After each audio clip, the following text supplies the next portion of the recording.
Okay. Ay.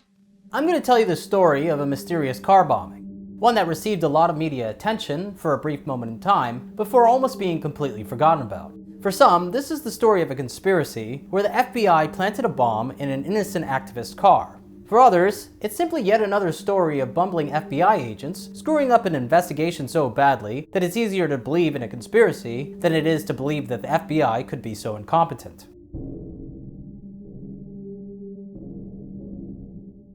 On May 24, 1990, a radical environmentalist named Judi Bari was driving her station wagon north on Park Boulevard in Oakland, California. In the passenger seat was her ex-boyfriend, Darryl. She had recently ended their relationship, but he was still madly in love with her, and was hoping that they would get back together. The duo were activists and musicians who were part of a controversial environmentalist group called Earth First. They were heading to UC Berkeley to perform protest songs and to drum up support for Redwood Summer, a 2-month-long protest that they were organizing to save coastal redwood trees. It was a cool, clear Thursday afternoon. Other than the slight tension permeating in the air over their recent split, they were feeling fine and eager to perform. At 11:55 a.m., as they were driving to Berkeley to pick up their sound equipment, Judi pressed on the brakes, setting off a motion-triggered pipe bomb that blew up directly beneath her seat.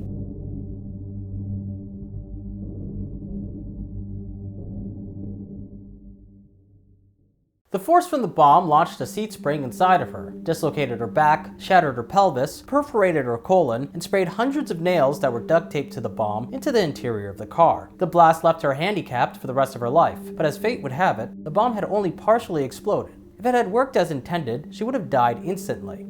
Her ex-boyfriend Darryl was more fortunate than her. He only suffered from blown out eardrums and damage to his left eye. He tried to comfort Judi as she was trapped in the car. He told her that everything was going to be all right and that he loved her. Using the jaws of life, the paramedics extracted Judi from the wreckage. Then they took her to Highland Hospital to be operated on. When the paramedics asked her who had done this to her, she replied, "Timber."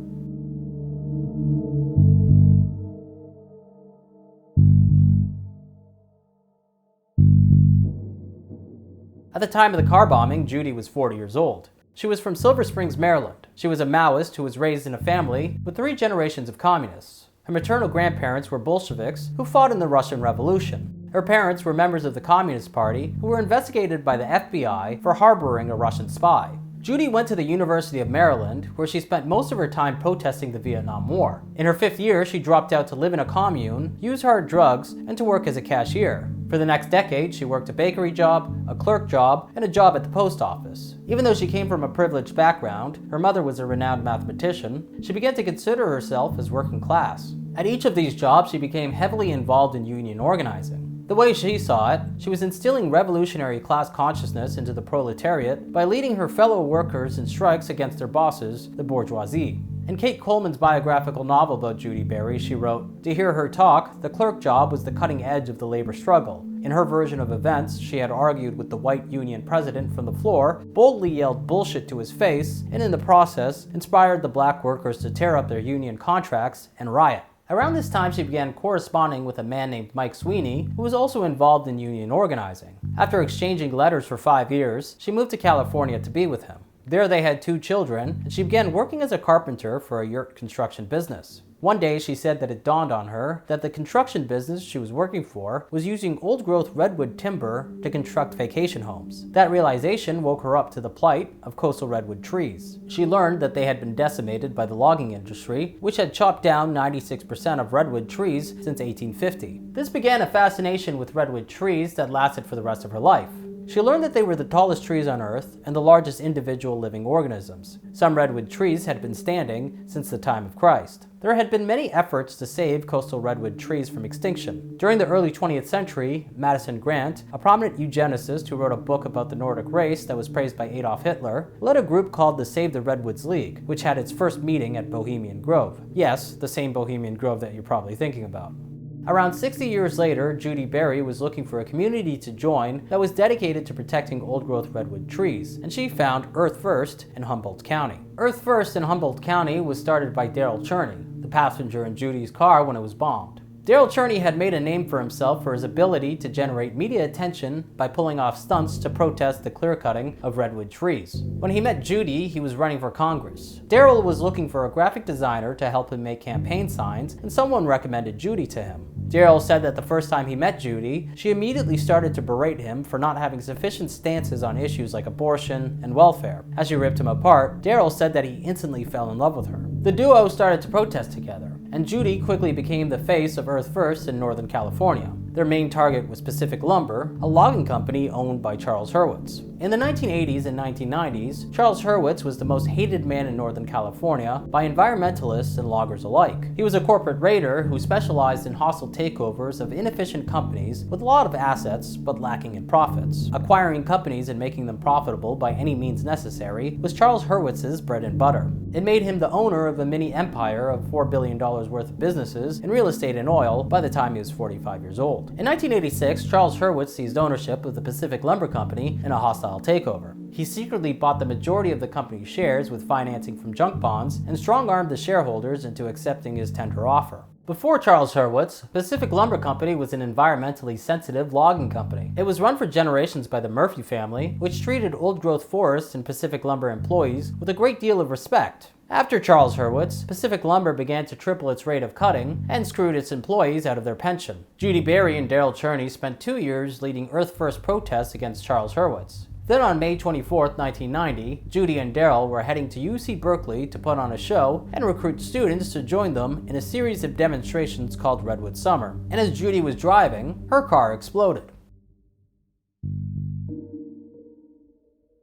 The FBI immediately suspected that Judi Bari and Darryl Cherney were knowingly transporting the bomb that exploded in her car. Within half an hour of the blast, the intersection was swarming with FBI agents and Oakland police. The FBI team was led by Special Agent Frank Doyle, who had recently taught at the nearby FBI bomb school. Special Agent Frank Doyle informed his subordinates that Judi Bari and Darryl Cherney were part of the radical group Earth First, which the FBI considered a domestic terrorist group. He also said that they were the subjects of an FBI investigation of domestic terrorism. Only a few hours after the car bombing, Oakland police arrested Judi Bari while she was being operated on for possession of an explosive device. Darryl Cherney was arrested 12 hours later after a long interrogation. On the night of the bombing, police obtained a search warrant by telling a judge that Judi and Darryl were members of a violent terrorist group involved in the manufacturing and placing of explosive devices. The violent terrorist group that the FBI was referring to was Earth First, a radical environmentalist movement originating in the southwest of the United States.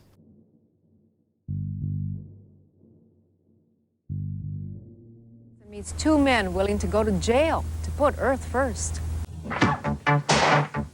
They've been seen perched atop giant redwood trees, refusing to come down. They've hung banners on smokestacks and waste disposal pipes protesting industrial pollution. Some have even plastered their message across the face of Mount Rushmore, warning the world of the dangers of acid rain.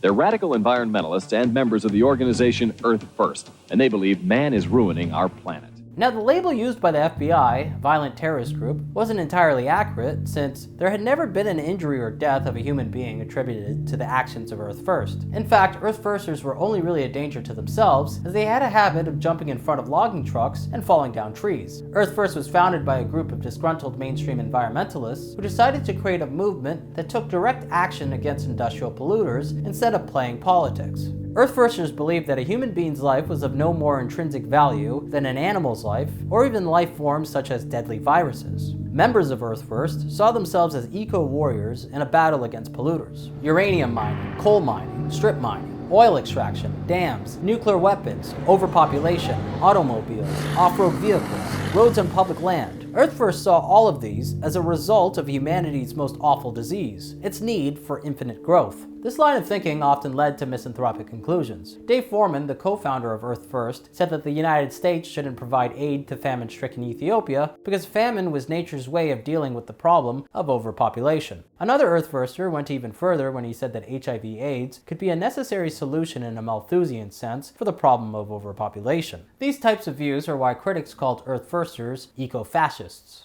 The FBI had been monitoring Earth First since its inception in 1982. 1 year prior to the car bombing, the FBI had arrested Dave Foreman, the co-founder of Earth First, during a raid in his Tucson, Arizona home. He was charged with conspiracy to sabotage power lines that were connected to a power plant. Several years later, Dave Foreman's charges were reduced to a single misdemeanor and a small fine after it was revealed during his trial that he was the subject of an FBI infiltration of Earth First. This occurred after an undercover FBI agent was paid $54,000 to talk Earth Firsters into committing acts of terrorism.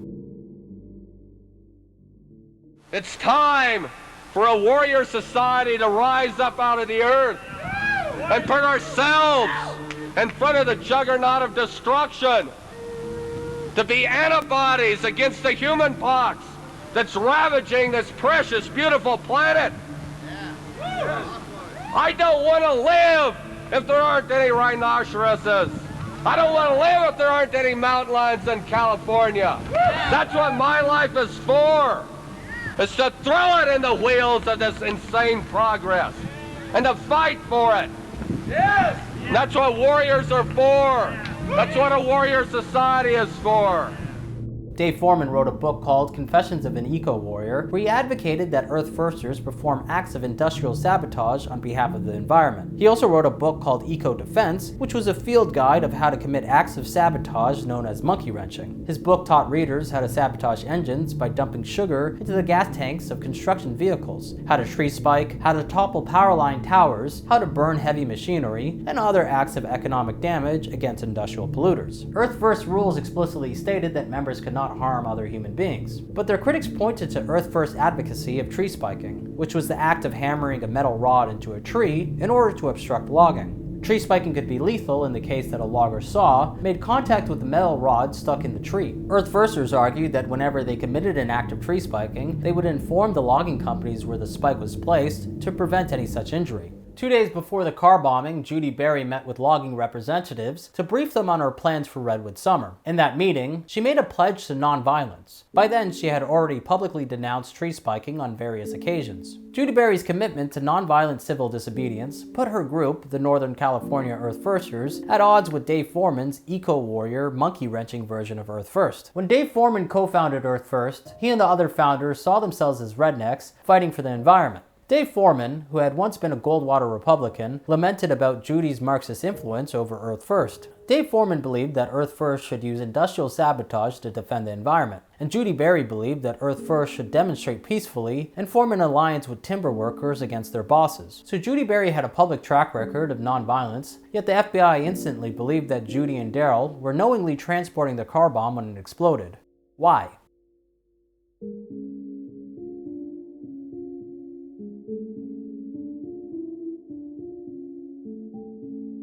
The FBI felt that they had enough information to suspect Judi Bari and Darryl Cherney of transporting the bomb for the following reasons. Darryl Cherney appeared on the CBS show 60 Minutes and told Mike Wallace, "If I knew I had a fatal disease, I would definitely do something like strap dynamite on myself and take out Glen Canyon Dam, or maybe the Maxam building in Los Angeles after it's closed up for the night." Darryl's statement on the show was part of why Judi broke up with him. Darryl seemed to agree with her when she was pushing for peaceful demonstrations in cooperation with timber workers, but around Dave Foreman, Darryl would rant militantly in favor of tree spiking, and his rhetoric was duly noted by the FBI. Prior to the car bombing, 2 power transmission poles were toppled in Santa Cruz, causing $300,000 in damages. 1 week earlier, Darryl Cherney said on a radio show that what he wanted most to take place on Earth Day was for everyone in Santa Cruz to go without power for a day, which was exactly what happened 1 week later when the power transmission poles were taken down by unknown assailants. Additionally, Judi Bari said to a reporter who asked her about the sabotage of the power transmission poles that desperate times demand desperate measures, and so what if some sniveling rich suburbanites' ice cream melted? 2 days after the power line towers were toppled, Darryl Cherney was arrested at the Golden Gate Bridge during a planned Earth First stunt to unfurl a 100-foot-long banner which read, "Defend ancient forests, no to fossil fuels, Earth First." Darryl was there watching from the roadway below. He was arrested for trespassing, and his car was searched. Inside, Oakland police found flyers that he had printed which advocated for monkey wrenching. When a group took responsibility for toppling the power line transmission poles, the FBI noted the similar language used in their manifesto and in Darryl Cherney's monkey wrenching flyers. The FBI considered these to be connected events, and they came up with the theory that the bomb in Judi Bari's car was intended to be part of Earth First's ultimate plan to take down power lines in California. On the night of the car bombing, the FBI had a briefing with Oakland police officers where the FBI said that Judi and Darryl were supposed to go to Santa Cruz that night in order to plant a bomb at Moss Landing Power Plant. This was backed up by a story concocted by an FBI agent named Philip Senna, who said that he got a tip from an informant that heavy hitters were coming from up north to plant a bomb in Santa Cruz. Shortly after the FBI arrived on the scene of the car bombing, Special Agent Frank Doyle examined Judi's ravaged vehicle. The fact that Special Agent Doyle was the one who examined her vehicle was unsurprising. For 2 decades, he was called to testify in courts as a leading FBI expert witness on bombs. He was a hazardous device technician assigned to the International Domestic Terrorism Squad, and he had recently taught at the nearby FBI bomb school. In fact, among the dozen or so FBI agents who were on Park Boulevard the day of the car bombing, at least 4 of them were former students of Special Agent Doyle at the FBI bomb school. Special Agent Doyle said that the 3-foot hole that was left by the bomb's blast on the floor of Judi's car showed that the bomb was placed on the back passenger seat rather than directly below the driver's seat. Furthermore, Special Agent Doyle surmised that Judi had attempted to conceal the bomb in the back passenger seat by wrapping it in a blue towel and hiding it underneath her guitar. However, photos of Judi's wrecked Subaru showed that the bomb clearly exploded below the driver's seat, not the back passenger seat where the FBI said it was. The surgeon who operated on Judi the day of the bombing said that her injuries showed that the bomb exploded directly beneath her rather than behind her as the FBI claimed. Later, the FBI admitted that the bomb was directly beneath Judi's seat when it exploded and not on the passenger seat behind her. When asked why he was so certain that the bomb was placed behind the driver's seat, Special Agent Frank Doyle said that he assumed Judi's 1981 Subaru GL station wagon was too small to fit a bomb directly under her seat. But then he realized that his hunch was wrong when he saw how spacious the car really was after seeing a duplicate vehicle. As for the exact location of the bomb, it was affixed to plywood that fit perfectly underneath Judi's seat so it wouldn't move around. It was covered with a blue towel, bits of which were found embedded in Judi Bari's body while she was being operated on. The second piece of evidence that the FBI said made them strongly suspect that Judi and Darryl were knowingly transporting the bomb had to do with the nails that were duct taped to the bomb to create a shrapnel effect. While inspecting Judi's Subaru, Special Agent Doyle noticed that there were nails duct taped to the bomb. He stated that the shrapnel nails were identical to nails found in a bag in the trunk of Judi's car. He also said that both sets of nails had the same tool markings, indicating that they came from a batch created by the same machine. So the FBI suspected that Judi had duct taped the nails to the bomb herself and had kept a bag of the same nails in the trunk of her car. However, it was later revealed that the nails duct taped to the bomb and the nails found in the trunk of Judi's car were not identical. The nails taped to the bomb were finishing nails, and the nails found in the car's trunk were roofing nails. 2 very different types of nails. When questioned about the difference between the 2 sets of nails during a deposition, Special Agent Doyle admitted that he had no expertise in tool markings on nails, and that he had simply held up the nails at a crime scene, compared them, and found them to be identical in the layman's sense of the word. The FBI ran with the theory that the nails were all made by the same machine within a batch of 200 to 1,000 nails. In an investigative documentary, KQED spoke to a local Bay Area nail manufacturer to ask him about the FBI's theory that the nails had unique markings which could narrow them down to a single batch of 200 to 1,000 nails. Depending on the size of the nail, we can make anywhere from 1,200 to 1,400 nails a minute. Then you have an 8-hour day shift, and it would take probably 3 or 4 or 5 weeks before the gripper dies would actually wear out, where you'd have to replace them. And most of those nails within that period of time could be identified as coming from the same machine. But then you're talking really millions of nails. Literally, I don't have a calculator with me, but multiply that all out and you're probably getting millions of nails.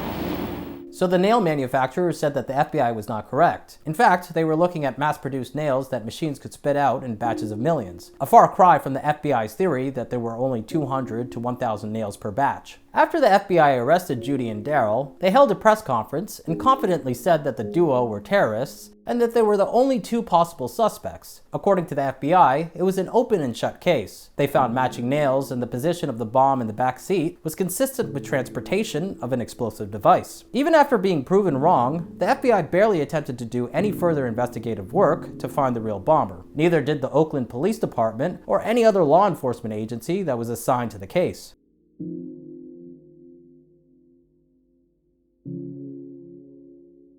News outlets took the FBI at their word and reported that Judi and Darryl were domestic terrorists transporting a bomb. The press unquestioningly repeated the FBI's assertions about matching nails in the bomb's placement, even though the most basic investigative legwork would have revealed that the FBI was so incredibly wrong. The most egregious blunder came from the Oakland Tribune. Working off a tip given by an anonymous source within the Oakland Police Department, the Oakland Tribune reported that Judi and Darryl had bombed themselves in order to drum up sympathy for their environmental movement. This video is sponsored by Factor. What is Factor? They deliver fresh, never frozen, dietitian-approved meals right to your door. I spend a lot of time working on my computer, and sometimes I don't want to think about what I should make for dinner. Factor keeps it simple with delicious, ready-to-eat meals. Pop it in the microwave, and it's ready in 2 minutes. Choose from a weekly menu of 35 options, including vegan and vegetarian, protein plus, keto, and calorie smart. I'm skipping the groceries, the fatigue, and all the prep work, and instead getting dietitian-approved, chef-crafted meals delivered right to my door. Factor is also flexible. Change up your order every week with plans from 4 to 18 meals per week, or you can pause or reschedule your deliveries anytime. They have everything from breakfast to dinner, beverages, and snacks to keep you going. Factor takes the stress out of meal planning so I can spend more time working on videos and less time in the kitchen when I'm at home. This month I went with the Protein Plus and they sent me Burmati chicken with roasted potatoes and honey garlic carrots, and I thought it was delicious. Head to factor75.com or click the link below and use the code 50OKI to get 50% off plus free shipping on your first Factor box. That's code 50OKI at factor75.com to get 50% off plus free shipping on your first box.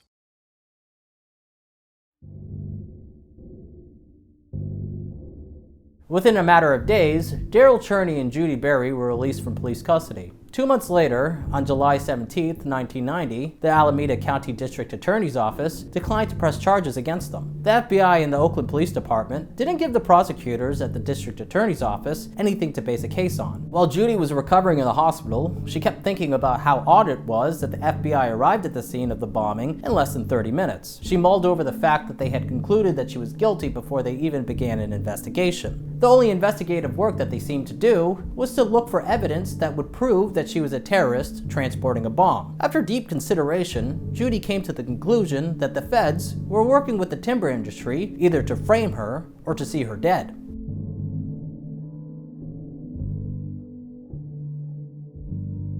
On May 30th, 1990, 7 days after the bombing, a new clue emerged. A journalist received an anonymous letter with no return address. The letter was cryptic and written in a fire and brimstone biblical style. The writer of the letter referred to himself as the Lord's Avenger. He gave accurate details about the makeup of the bomb placed in Judi Bari's car, details which the FBI said could only have been known by the creator of the bomb. To date, the Lord's Avenger letter is the closest thing to a confession from the bomber to have ever surfaced in the case. In the letter, the Lord's Avenger explained that he targeted Judi Bari because he encountered her at a pro-life demonstration that she was counter-demonstrating against. That day, Judi and Darryl sang a very provocative pro-choice song in front of the pro-life demonstrators. The Lord's Avenger said that on that day, he saw Satan's flames shoot forth from her mouth and that she was a pagan possessed of the devil. The Lord's Avenger wrote that he was called by God to kill her, but he was too cowardly to follow through with God's commands. So instead, he tried to frame her by planting a bomb outside of a lumber mill owned by Louisiana Pacific, a lumber company which Judi and Earth First had protested against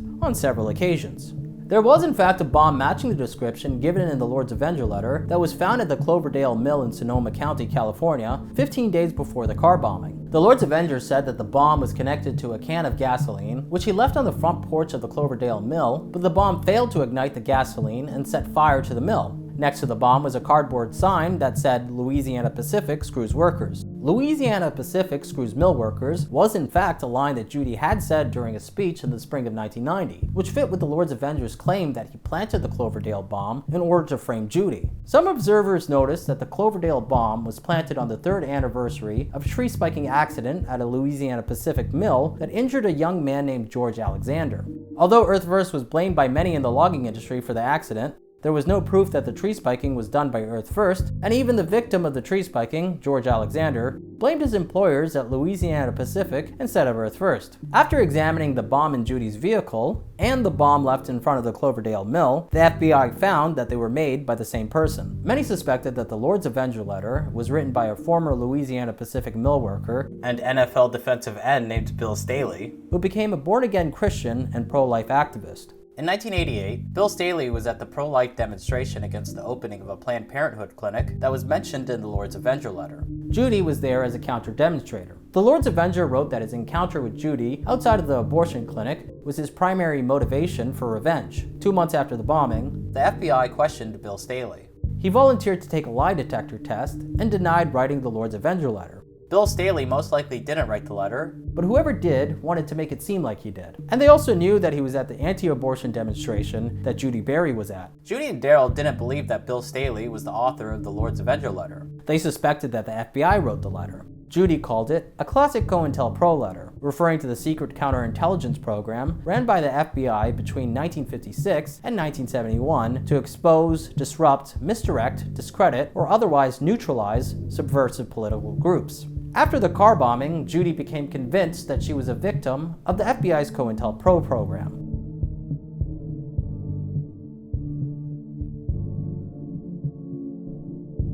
Another person at the Planned Parenthood protest was a Marine veteran and a member of the Communist Party named Irv Sutley.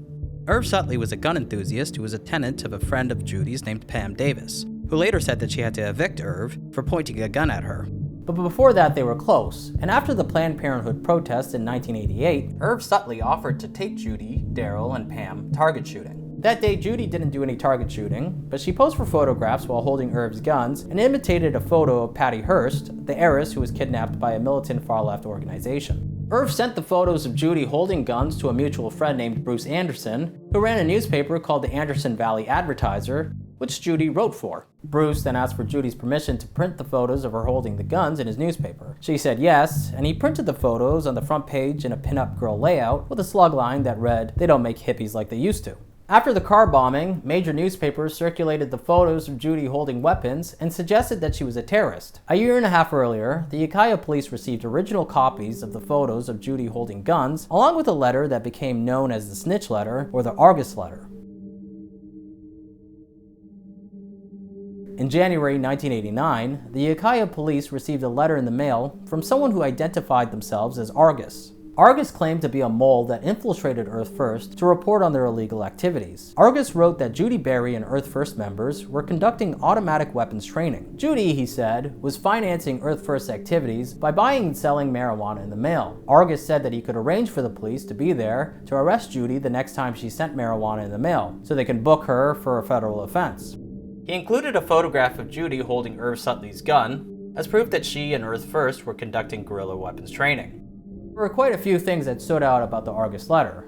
First, Argus's invitation to aid the police in arresting Judi for selling marijuana was a strange suggestion to make, considering where she lived. Judi lived in Mendocino County, where most of the economy centered on the cultivation of marijuana. In the 1960s, thousands of hippies migrated to the area in Northern California as part of a back-to-nature exodus from cities. The police weren't interested in arresting people for selling weed, since everyone in Mendocino and their grandmother sold weed. Basically, it would have been a complete waste of time. Secondly, the Argus letter mentioned that Earth First members were planning to vandalize a swimming pool at the home of Congressman Doug Boesel to protest his support of offshore oil drilling. Judi Bari suspected that Irv Sutley wrote the Argus letter because she remembered that it was Irv Sutley who suggested that they dump oil into the congressman's pool. Additionally, the photo of Judi holding Irv's gun was an original copy that was in the possession of only a few people, including Irv Sutley. For those reasons, Judi began to believe that Irv Sutley was an undercover FBI agent who got her to pose for photos with guns in order to frame her as a dangerous terrorist. Prior to the car bombing, Judi and Darryl were planning a series of demonstrations known as Redwood Summer. When news spread that Earth First wanted to bring thousands of young people to Mendocino County for 3 months of protests, Judi began to receive anonymous death threats from people in the timber industry. A group of Humboldt County loggers who called themselves the Sahara Club Stompers wrote an intimidating letter to Judi that said, "We know who you are and where you live. If you want to be a martyr, we'll be happy to oblige." Later, someone left a dead cat on her doorstep. Darryl Cherney received a drawing of himself nailed to a redwood tree. Both Judi and Darryl were burnt in effigy at a pro-logging demonstration.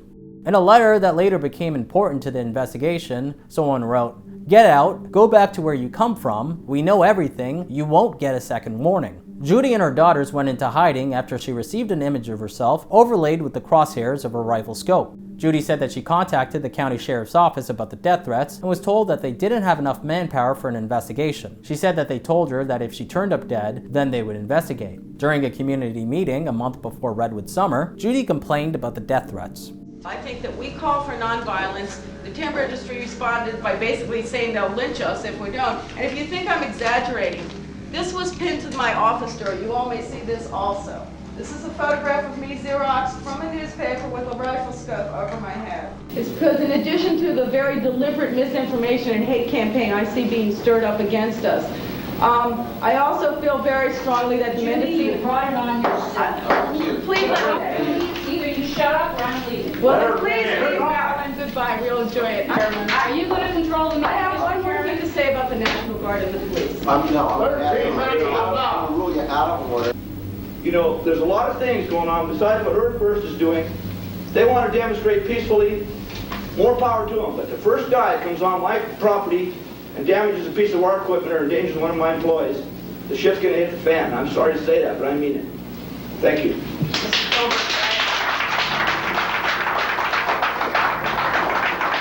Judi Bari and Darryl Cherney had angered a lot of locals with their activism. Many Earth First demonstrations were performed at mills and job sites. Naturally, this led to face-to-face confrontations with logging employees, which bred resentment. At the same time, mainstream environmentalist groups were successfully suing logging companies to protect groves of old-growth trees from clear-cutting. While this was a win for the environment, it was also seen as a threat to the livelihoods of loggers, who began to refer to themselves as the true endangered species. They also began to openly talk about lynching any Earth Firster that they caught spiking a tree. Judi tried to reach out to logging employees. She started a logging union to represent them and managed to communicate effectively with a handful of loggers. But for every 10 loggers who showed interest in her union, there were about 1,000 loggers who wanted her dead. Months before the bombing, a logging truck rammed into her car from behind, wrecking it. Judi, Darryl, Judi's children, and at least 3 other passengers were in the car when it happened. All suffered minor injuries and concussions. According to Judi, the truck driver was extremely apologetic, but his trucker is odd that he kept swearing to her that he didn't see her children in the car. Several months later, she realized that she had led a blockade against the same truck driver the day before, which made her believe that he had deliberately tried to kill her.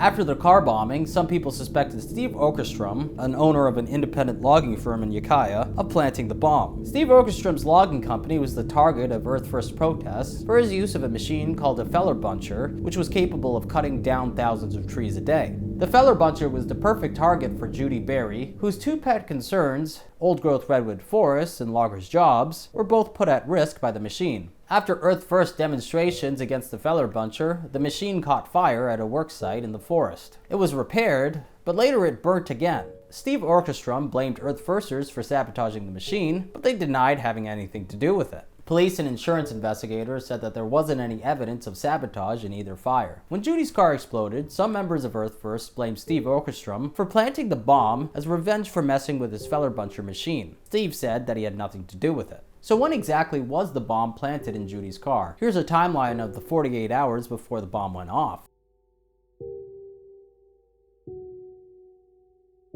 On May 22nd, 2 days before the car bombing, Judi met with logging representatives to brief them on her plans for Redwood Summer and to come to an agreement that would put both sides at ease. Judi parked her car across the street from the meeting place, which was a cafe in a small Northern California city, Willits. According to the Lord's Avenger letter, the bomb was planted in Judi's car during her meeting with the loggers. The Lord's Avenger wrote that the car bomb did not go off as intended, possibly because the timer malfunctioned. Judi left the meeting at 9 p.m. and drove back to her house in Redwood Valley with 2 friends. That night they stayed up until 2 a.m. drinking beer. Judi did not lock her car when it was outside of her home, making that night an opportunity for someone to plant the bomb. On May 23rd, she drove to Ukiah for a press conference held at the Mendocino Environmental Center. Her car was locked and parked on a busy street in broad daylight, making it unlikely that someone would choose that window of time to plant the bomb. After the press conference, she drove to Berkeley to meet with political organizers belonging to a collective called Seeds of Peace. Judi parked her car across the street where it was locked. The meeting went on until the evening. After the meeting at Berkeley, a Seeds of Peace member named David Kebnitzer offered a spare room to Judi at his home in Oakland since the Seeds of Peace house was crowded. Judi followed Kebnitzer to his house in Oakland, which was around 10 minutes away. She left her car parked and locked it in front of his house. May 24th, the day of the bombing. Darryl Cherney and a woman named Shannon Marr met Judi at David Kebnitzer's house. Darryl sat in the passenger seat of Judi's Subaru as they followed Shannon Marr back to Berkeley. While following Shannon Marr, Judi suddenly hit the brakes, jerking her station wagon and setting off the bomb. Soon, David Kebnitzer drove to the scene of the bombing. After identifying himself to Oakland police, they detained him for questioning. While he was detained, the Oakland police searched his home. Inside, they found what they thought was a bomb-making kit, but turned out to be his daughter's stained glass making set. After determining that David Kebnitzer wasn't a suspect, they let him go.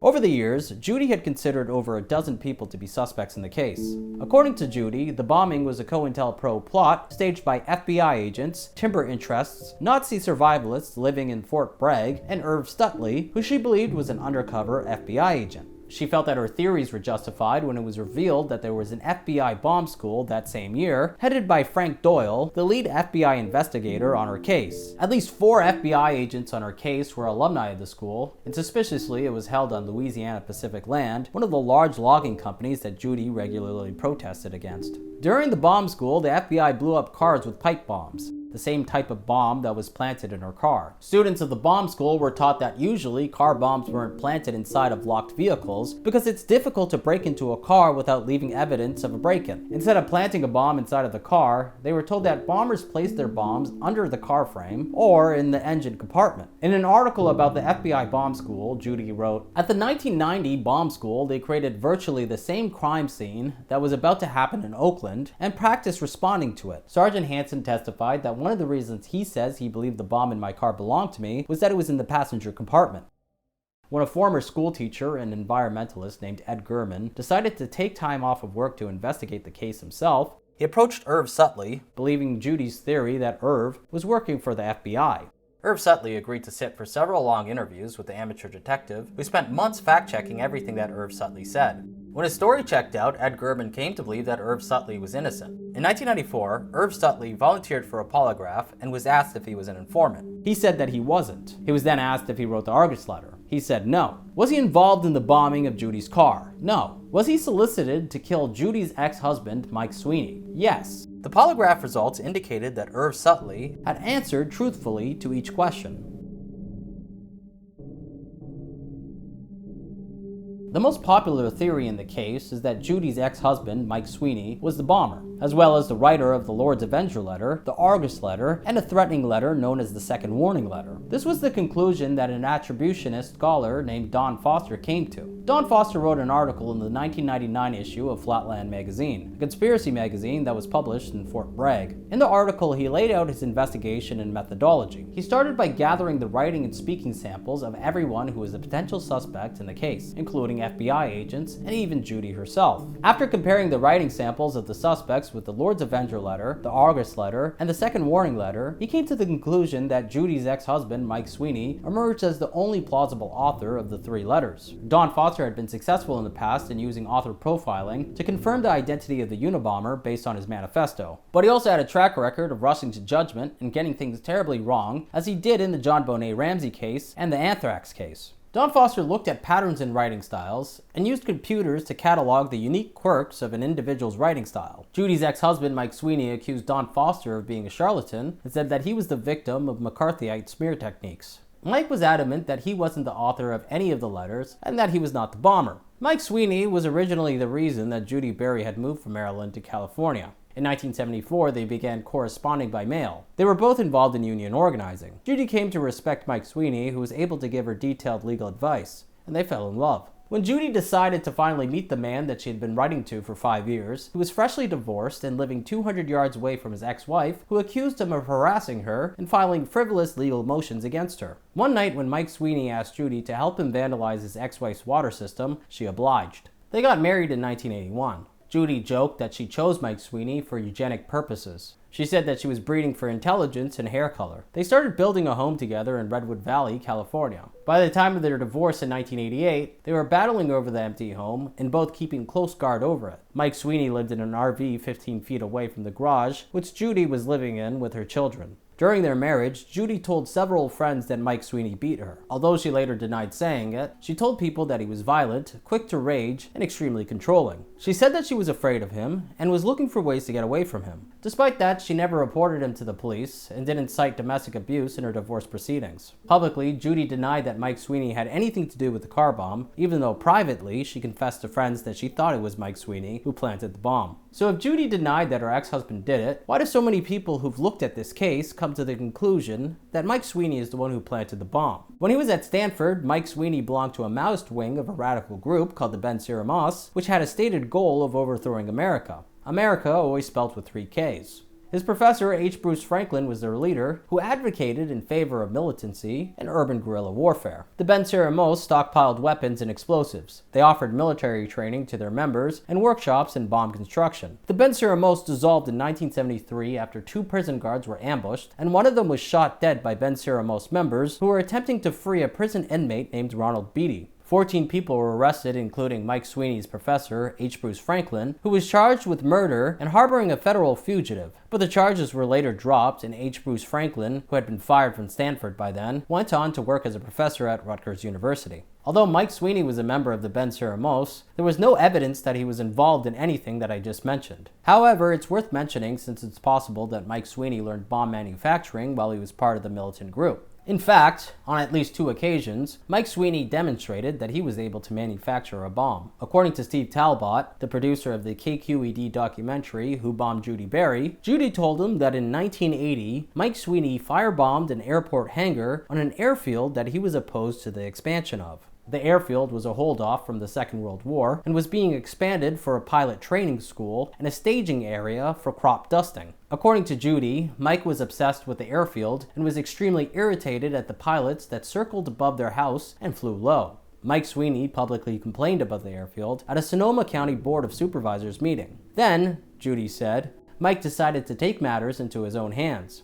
In the early morning hours of October 30th, 1980, Mike Sweeney, accompanied by Judi Bari, planted a firebomb which burnt down the airport hangar, 3 planes, and nearly killed a flight instructor who was sleeping in a camper parked next to the hangar.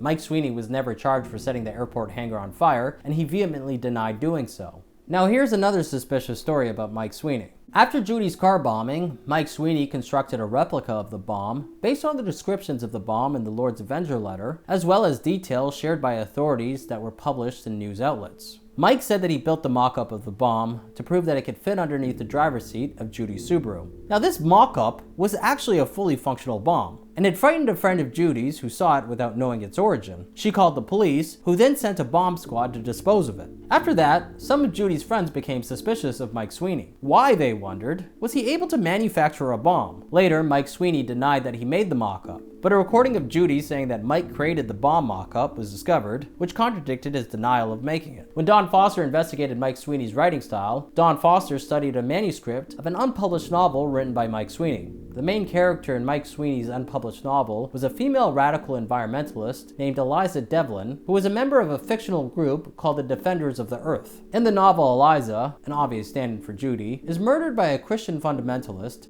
who closely resembled Bill Staley, the former NFL player, who was suspected of being the writer of the Lord's Avenger letter. It's not known exactly when Mike Sweeney wrote the novel, but as Kate Coleman notes in her biography of Judi Bari, if it was before his ex-wife's car bombing, he most certainly abandoned his project afterward, realizing that it might cause authorities to question if it was a case of art imitating life or vice versa. The FBI did question Mike Sweeney, and they checked his typewriters to see if they were used to write the Lord's Avengers letter. Eventually, the FBI dropped him as a suspect after accepting that his alibis precluded him from being able to plant the bomb in Judi's car. You see, the authorities worked from a timeline in which the bomb was planted at most 12 hours before it exploded. That was because the pocket watch that was used as a timer to arm the motion sensor on the bomb could only wind up to 12 hours. However, 2 private investigators hired by Judi found that the pocket watch timer could be slowed up to 24 hours or more simply by bending the metal minute hand back and by removing the seconds hand on the watch. And this was exactly the state that the pocket watch attached to the bomb was found in. So, Mike Sweeney gave the authorities 3 alibis which checked out and removed him as a suspect because he wouldn't have been able to plant the bomb in Judi's car within the 12-hour window of time that they based their investigation on. But if the timer was able to be slowed down for over 24 hours, then he had plenty of opportunity to plant the bomb in her car. Well before the car bombing, Judi had tried to hire Irv Sutley to murder her ex-husband, Mike Sweeney. Irv Sutley had proven himself as capable of carrying out a murder plot to Judi after he protected her friend Pam Davis from an ex-boyfriend by escorting her around while openly carrying an Uzi strapped across his shoulder. After that, Irv Sutley said that Judi sent Pam Davis to ask him to kill Mike Sweeney. According to Irv Sutley, Judi was involved in a dispute over her Redwood Valley home with her ex-husband. The property was estimated to be worth over $100,000, and if Mike Sweeney died, Judi would get $50,000. Irv said that he was offered 10% of the sale of the house, $5,000, to kill Mike Sweeney, but he refused. In 1997, the Santa Rosa Press-Democrat ran a story about Irv Sutley and the alleged murder-for-hire plot, focusing on Irv passing a lie detector test, which indicated that he had answered truthfully to the question, "Did Judi try to hire you to murder Mike Sweeney?" Later, Judi denied that she had ever solicited Irv Sutley to murder her ex-husband, and she said that if she had ever said anything like that, then it was a joke. 2 days before the car bombing, Judi said that Mike Sweeney had cornered her and demanded that she sign papers that would turn their Redwood Valley home over to him. Their home was the source of so much conflict that they both remained living on the same property after the divorce to guard it from each other. Allegedly, Judi Bari tried to hire Irv Sutley to kill her ex-husband to obtain the title to the house. So is it not within reason that Mike Sweeney, a man with anger problems who is said to have a track record of planting bombs to get his way, would plant a bomb into his ex-wife's car to kill her and take the house? Bruce Anderson, the editor and publisher of a newspaper called the Anderson Valley Advertiser, has continued to firmly believe that Mike Sweeney was the bomber and the writer of the 3 letters. For over 30 years, Bruce has written about the case, and at one point he even created a website called SweeneyDidIt.com. Most recently, he wrote a piece on September 4th, 2024, titled, "I Bombed Judi Bari, The Mystery That Never Was." In the piece, he channels Mike Sweeney as if he's writing a confession. And he does this to present his theory that Mike was an FBI informant who got away with trying to murder Judi because the FBI didn't want him to expose their covert surveillance operation on Earth First members. In the article, he mentions that Mike Sweeney now lives somewhere in New Zealand. In January 2001, Darryl Cherney paid $2 to a waiter to hand him a fork used by Irv Sutley at a diner. Darryl then sent the fork to a lab where Irv Sutley's DNA was compared to the saliva found on the Argus letter, the Lord's Avenger letter, and the second warning letter. The DNA results found that the Argus letter and the second warning letter had saliva belonging to the same male individual. The DNA specialist who ran the test said that there was a 300-to-1 chance that the Argus letter was written by a male relative of Irv Sutley's that was either his father or son, but not Irv himself. Irv Sutley retorted that his father was disabled from several heart attacks and he had no children, unless, quote, "I fathered Sweeney and didn't know about it because I would have only been 3 years old." 2 types of DNA were found on the Lord's Avenger letter, with the dominant source being that of a female, meaning that whoever licked the envelope to seal the letter was a woman. Unfortunately, there's no way of knowing for certain who the DNA belongs to, unless of course by some miracle the DNA of all potential suspects in the case was checked for a match against the 3 letters. However, it's been nearly 34 years since the bombing, and as a senior law enforcement official noted, such subpoenas could be issued only with probable cause, a standard that, so far, has not been met.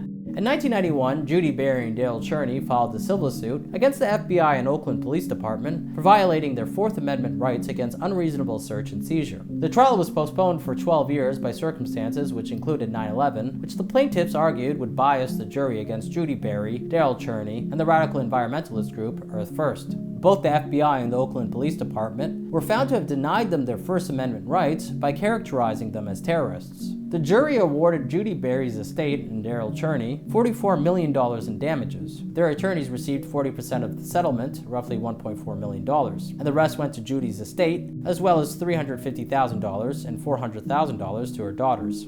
The success of their civil trial birthed the false perception that their win in court proved that the FBI had planted the car bomb, which was wrong. They won their civil trial because the FBI was so quick to arrest them and label them as terrorists. Now, the case of who bombed Judi Bari has sat untouched in any official capacity for the past 30 years. The case has switched hands from the FBI to the Oakland Police and finally to the Willits Police Department. The FBI officially dropped the case in 1993, but unofficially they stopped way before that. Judi and Darryl refused to speak to the FBI, and they told others close to them to do the same. Then they sued the FBI and Oakland Police Department, which Judi's biographer, Kate Coleman, wrote, killed whatever motivation these agencies may have had to discover the actual perpetrator. Much later, it was revealed that Judi's lawyer tried to cut a deal with the FBI for limited immunity, meaning that she would not be held liable for violations of the law for anything she might have said to them. Bruce Anderson wrote that asking for limited immunity meant that Judi knew who bombed her, but didn't want it to get out. He also wrote that Judi and the feds had a mutual interest to not solve the case, so the case went cold with hardly any real investigation into the true identity of the bomber. In 2012, the FBI announced that they were required by law to destroy evidence from the case, which triggered a lawsuit. The evidence was the remnants of the 2 pipe bombs and the cardboard sign from the Cloverdale bombing. The items, which had been sitting in an FBI storage facility for more than 2 decades, had never been tested for DNA. A federal judge ordered the FBI to turn over the evidence from the bombing to Darryl Cherney and his legal representatives to arrange for forensic testing. Other than that, no new information had been reported on in the case since the 2012 lawsuit. Before she died of breast cancer in March 1997, Judi's injuries made it impossible for her to attend the Redwood Summer demonstrations. Environmentalists scored a major win 2 weeks prior to Redwood Summer, when the spotted owl was listed on the endangered species list. That made it seem hopeful that redwood forests would also receive the same level of protection from the federal government. On March 1, 1999, the federal government purchased the Headwaters Grove, which was the largest remaining stand of old-growth redwood forest that was being held in private ownership. President Bill Clinton's administration purchased the Headwaters Grove from Charles Hurwitz's company Maxim for $380 million. It was a huge win for Earth-firsters like Judi Bari, who had spent years trying to protect redwood trees. The same year that Judi died, Darryl met a young woman named Julia Butterfly Hill, who became famous for ascending to the top of a 200-foot redwood tree and camping on it for 738 days. Darryl Cherney acted as her media representative during her tree sit. Darryl took care of her waste buckets, brought her food, and everything she needed during the 2 years she camped on the tree. When she finally descended at the end of 1999, Darryl and many other Earth-firsters felt betrayed by the deal she cut with Pacific Lumber Company. The company agreed to donate $50,000 to ecological research and to create a no-cut zone around a single redwood tree, which was the one she spent 2 years camping on. Earth-firsters thought that wasn't enough.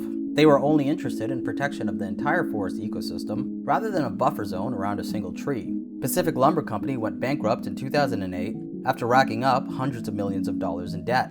Darryl Cherney continues to dedicate his life to the memory of Judi Bari. Here's him in 2021 speaking at an exhibit dedicated to the memory of Judi Bari at the Mendocino County Museum in Willits, California.